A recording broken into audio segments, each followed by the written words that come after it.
Hello guys, welcome back. இன்றைக்கி என்னோடய channel எல்லோரையும் வர வைக்கிறேன். இன்றைக்கி நம்மளோட ரெசிபி என்னன்னு பார்த்தீங்கன்னா, அது நான் சொல்கிறதுக்கு முன்னாடி ஒரு லைக்கும் சப்ஸ்கிரைபும் கொடுத்துருங்க. ஸோ நம்மளோட ரெசிபி பருப்பு ரசம், அதாவது தால் ரசம். ஓகே, எல்லார் வீட்லேயும் ரசம் செய்வோம். ஆனால் இந்த மாதிரியான ஒரு ரசத்தை பார்த்தீங்களா? வாங்க, அது எப்படி இருக்கோ, எவ்வளோ டேஸ்ட்டாக இருக்கும்னு பார்க்கலாம். ஃபஸ்ட்டு எல்லாத்துக்கும் முன்னாடி புளி, ஒரு எலுமிச்சைப்பழம் சைஸ் புளியை நம்ம கழுவி ஊற வச்சிடலாம். அப்புறம் ஒரு 3 தக்காளியை நல்லா கையில் எடுத்து மசிங்க. அவ்வளோ பச்சை தக்காளியை எடுத்து நல்லா மசிச்சு விட்டுக்கோங்க. நல்லா கையால் முடிஞ்ச அளவுக்கு பிசைஞ்சு நல்லா மசிச்சு விட்டுருங்க. அது எந்த அளவுக்கு வரணும்னா ஃபுல்லாகவே மசிஞ்சிருக்கணும். எல்லா தக்காளியும் மசிஞ்சிருக்கணும். ஆன அளவுக்கு உங்களால் முடிஞ்ச அளவுக்கு ப்ரெஷரை போட்டு நல்லா பிசைங்க. 3 தக்காளியும் நல்லா பிசையணும். நான் வீடியோவில் காட்டுற மாதிரி நல்லா பிசைங்க. ஏன் இந்த மாதிரி ப்ராசஸை ஃபாலோ பண்ணுறோன்னா, இதுதான் ரொம்ப டேஸ்ட் கொடுக்கும் அந்த ரசத்துக்கு. நம்ம கொதிக்க வச்சு தக்காளி தோல் எடுத்து பண்ணுறதை விட இது கொடுக்குற அளவுக்கு டேஸ்ட் வேறு எதுவுமே கொடுக்காது. ஸோ எந்த அளவுக்கு மசியணும்னா இந்த அளவுக்கு மசிஞ்சிருந்தால் போதும். ஓகே, இந்த அளவுக்கு நல்லா ஸ்மாஷ் பண்ணிக்கோங்க. அதுக்கப்புறம் என்ன பண்ணணுன்னா, நல்லா ஒரு 2லேருந்து 3 கிளாஸ் டம்ளர் அளவுக்கு தண்ணி ஊற்றிக்கோங்க. நல்லா எவ்வளோ அந்த ரசத்துக்கு உங்களுக்கு எவ்வளோ குவான்டிட்டிக்கு வேணுமோ அந்த அளவுக்கு நல்லா தண்ணி விட்டுக்கோங்க. நல்லா தண்ணி விட்ட பின்னா கூடவே புளி நம்ம ஊற வச்சுருந்தாலும் ஊறி இருக்கும். ஸோ அதை நல்லா கையால் மசிஞ்சு புளி தண்ணியை கூட ஊற்றிக்கலாம். இப்போ புளி தண்ணியை நல்லா கரைச்சி ஊற்றலாம்.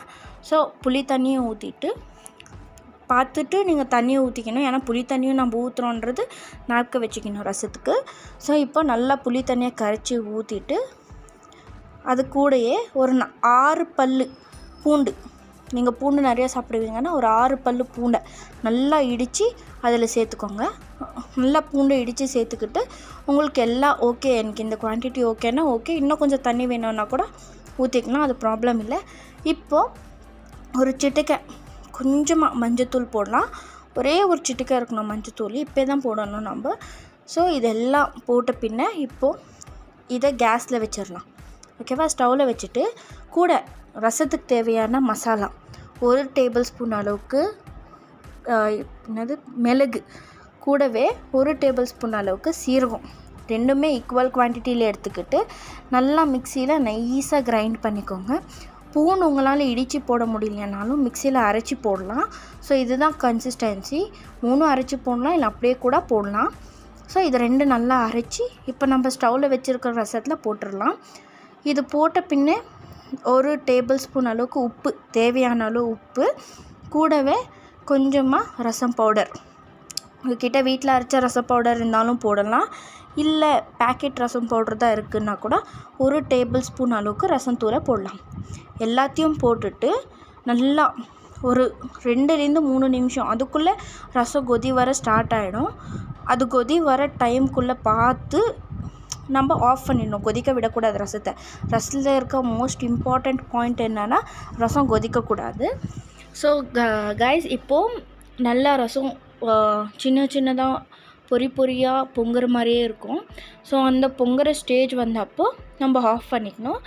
நான் பருப்புன்னு சொன்னேன் இல்லையா, கூடவே நம்ம பருப்பை, நான் ஆக்சுவலி முன்னாடியே பருப்பை வச்சுருந்தேன், வேக வச்சுட்டேன். நீங்களும் ஒரு கிளாஸ் பருப்பை எடுத்து குக்கரில் நல்லா மெத்துன்னு கடைஞ்சி விட்டுருங்க.